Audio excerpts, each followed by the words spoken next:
Friends, अगर आप direct selling business में हैं और कई वर्षों से इस बिजनेस को कर रहे हैं लेकिन अभी तक आपको सफलता नहीं मिली है, तो आज का ये वीडियो डेफिनेटली आपके लिए है, क्योंकि इस वीडियो में आज हम 5 ऐसे पॉइंट्स के बारे में बात करने जा रहे हैं जिसकी हेल्प से अगर आप इन 5 पॉइंट्स को इंप्लीमेंट करते हैं, अपनी जिंदगी में अमल में लाते हैं, तो डेफिनेटली आप अगले कुछ वर्षों में डायरेक्ट सेलिंग बिजनेस में एक बहुत बढ़िया, एक बहुत अच्छे मुकाम पर आप होंगे।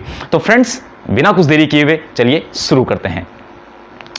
फ्रेंड्स, अक्सर आपने लोगों को यह कहते हुए सुना होगा कि मुझे कई वर्ष इस बिजनेस में हो चुके हैं, डायरेक्ट सेलिंग बिजनेस में, लेकिन अभी तक वो मुकाम हम हासिल नहीं कर पाए हैं। तो सबसे पहला पॉइंट जिसकी हेल्प से डेफिनेटली आप एक बहुत बड़ा बिजनेस कर पाएंगे वो है build a mindset of entrepreneur.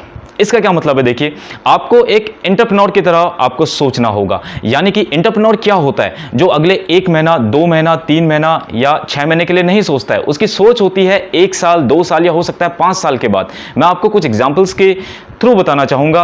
अगर आप बात करें अमेजन की, अमेजन जो वेबसाइट है उसको 4 से 5 साल लग गए थे अपने ब्रेक इवन पॉइंट्स तक पहुंचने में, और आज आप देख पा रहे हैं कि जो अमेजन के ओनर हैं वो वर्ल्ड के रिचेस्ट पर्सन में से एक हैं। वहीं अगर हम बात करें फ्लिपकार्ट की, फ्लिपकार्ट ने पहले 3 साल में कुछ भी नहीं कमाया था। 3 या मुझे लगता है 3 से 4 सालों में, आप गूगल करिएगा, आप देखिएगा आज फ्लिपकार्ट जो है धूम मचा रही है बाजार में, ये आपको पता ही है। वहीं अगर हम बात करें कोका कोला की, कोका कोला ने पहले साल में, जब वो लॉन्च हुआ था कोका कोला, पहले साल में सिर्फ 10 बोतलें ही बेची थी, लेकिन आज जो है देखिए कोका कोला पूरे वर्ल्ड में फेमस है। अगर कोका कोला के ओनर ने यह सोचा होता उस समय कि यार 1 साल में केवल 10 ही बोतलें बिकी हैं, क्या मैं कर रहा हूं, और उसने हार मान ली होती, तो शायद ये कंपनी इतनी बड़ी नहीं होती।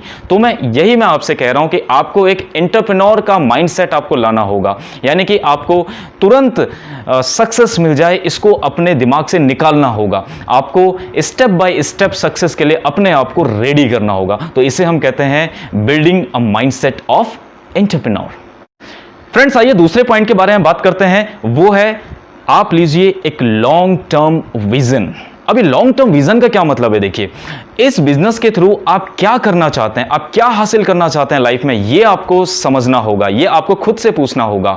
हो सकता है आपका सपना हो फाइनेंशियल फ्रीडम का, यानी कि आपको पैसे के लिए ना सोचना पड़े, एक समय के बाद आपको पैसिव इनकम आते रहे, आप घर पर रहें, आप अपने फैमिली के साथ रहें और आपको पैसा आते रहे, जैसे कि कई सारे लोगों ने डायरेक्ट सेलिंग बिजनेस से आज उनके साथ ये पॉसिबल हो पाया है। दूसरा आपका विजन हो सकता है टाइम फ्रीडम का। हो सकता है आपके पास बहुत सारे पैसे पहले से ही हों, लेकिन फैमिली के साथ वो क्वालिटी टाइम आप नहीं बिता पा रहे हो, तो उसके लिए आप डायरेक्ट सेलिंग बिजनेस कर सकते हैं। इसमें होता क्या है, एक समय के बाद आपको पैसिव इनकम आती है, आप काम करें ना करें आपको इनकम रेगुलर आती है। क्यों? क्योंकि आपका जो नेटवर्क है, डायरेक्ट सेलिंग बिजनेस में एक नेटवर्क हम बनाते हैं, उस नेटवर्क में अगर आपके कई सारे लोग हैं, अगर आप घर पे भी बैठे हैं, वो काम कर रहे हैं, तो डेफिनेटली आपके लिए काम हो रहा है। तो ये है टाइम फ्रीडम। हो सकता है आपका सपना हो सोशल वर्क करने का, यानी कि समाज की सेवा करने का। अब देखिए, समाज की सेवा करने के लिए हमें क्या चाहिए? हमें 2 चीजों की जरूरत है, पहला पैसा, दूसरा समय। तो ये दोनों चीज आपको यहां पर मिल सकते हैं। हो सकता है आपका सपना हो हेल्थ का, अपने हेल्थ को इंप्रूव करने का। तो डायरेक्ट सेलिंग बिजनेस में अगर आपके पास टाइम होगा तो आप अपने हेल्थ को भी टाइम दे पाएंगे। और इसके अलावा हो सकता है आपका सपना हो वर्ल्ड टूर करने का। तो यहां पर आप किसी भी एक सपने के साथ आप आ सकते हैं, अपने ड्रीम के साथ आप आ सकते हैं। इसी को हम कहते हैं लॉन्ग टर्म विजन। तो जो दूसरा पॉइंट है ये बहुत इंपॉर्टेंट है, आपको एक लॉन्ग टर्म विजन अपना रखना ही होगा, अपना बनाना ही होगा, तभी आपको इस बिजनेस में सक्सेस मिलेगी। फ्रेंड्स, तीसरा पॉइंट है you have to take the ownership of business. Sense of urgency को आपको समझना होगा। पहले कुछ महीनों के लिए या पहले कुछ सालों के लिए, कुछ वर्षों के लिए हो सकता है आपको कई सारे दोस्तों के या रिश्तेदारों के बर्थडेज, पार्टीज को आपको मिस करना होगा। हो सकता है आपको कई सारे लोगों की जो शादी विवाह समारोह होते हैं उसको आपको मिस करना होगा। क्यों? क्योंकि आपने एक ओनरशिप आपने लिया हुआ है। तो यानी कि आप सबसे पहले किसको प्रायोरिटी देंगे? इस बिजनेस को आप प्रायोरिटी देंगे, उसके बाद आप जो है और चीजों को बाद में आप रखेंगे। होता क्या है देखिए दोस्तों, डायरेक्ट सेलिंग बिजनेस में यहां पर आपका कोई भी एंट्री बैरियर नहीं होता, तो यहां पर साथ में कोई एग्जिट बैरियर भी नहीं होता। अब आप इसको समझिए ये क्या होता है। एंट्री बैरियर मतलब आप आसानी से इसमें आप आ सकते हैं, कोई रुकावट नहीं है। क्यों? क्योंकि कोई भी इन्वेस्टमेंट आपको नहीं करना है, तो आपका एंट्री बैरियर नहीं है। तो ऐसी एग्जिट बैरियर भी नहीं होता। क्यों?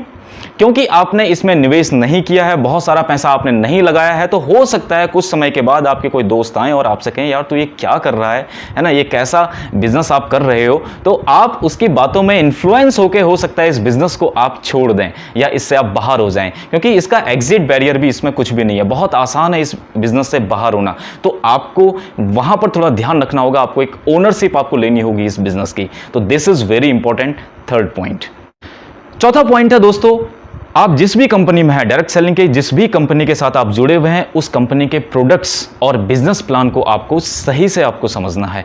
अगर आपको प्रोडक्ट्स की नॉलेज नहीं है, अगर आपको उसके बिजनेस प्लान की गहराई से नॉलेज नहीं है, गहराई में आप नहीं गए हैं बिजनेस प्लान के, तो डेफिनेटली दोस्तों आपको दिक्कतें होंगी, मुसीबतें होंगी। और दोस्तों लास्ट पॉइंट है, आपको नेटवर्क मार्केटिंग के कॉन्सेप्ट को समझना होगा।